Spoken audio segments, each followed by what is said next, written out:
এই প্রথম মালয়েশিয়ার মানুষ হয়তো বা জানলো যে আমার বাংলাদেশের প্রেসিডেন্ট একজন আসছে। আসসালামু আলাইকুম, সবাই ভালো আছেন? আর আমাদের ডক্টর নিউজ স্যার কি মালয়েশিয়াতে যেভাবে স্বাগতম জানাইছে, আমার চোখের দেখা এটাই ফার্স্ট যে আমাদের বাংলাদেশে কোনো প্রেসিডেন্ট আসছে। মালয়েশিয়ার মানুষ জানলো যে বাংলাদেশে একজন প্রেসিডেন্ট আসে। আর আগে কত প্রেসিডেন্ট আইসে গেছে এটাতে কোনো মানে টেরই পাইনি আমরা। তো যাই হোক, আলহামদুলিল্লাহ খুব ভালো লাগছে এই ব্যাপারটা। আর আমি আমার কাজকর্ম শেষ করতেছি, আর এই গাড়িটা অনেক দামি, গাড়িটা রং করে বাসায় আসলাম, ডিম গেছে ভাইঙ্গা। তো খাওয়া দাওয়া শেষ করে তাড়াতাড়ি বাসায় যেয়ে আবার দোকানে যেতে হইব, কারণ এই গাড়িটা রং করতে হইব। লাল কালারের গাড়ি, কাস্টমারের গাড়ি, গাড়ির রং ভালো মতন করে চলে যাম গা। কালকে তো এই গাড়ি করে ফালাই থুয়ে গেছিলাম গা।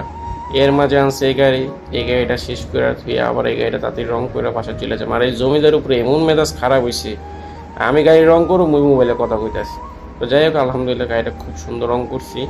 রং শেষ, সোজা বাসায় চলে আসছি। আল্লাহ হাফেজ, সবাই ভালো থাকবে।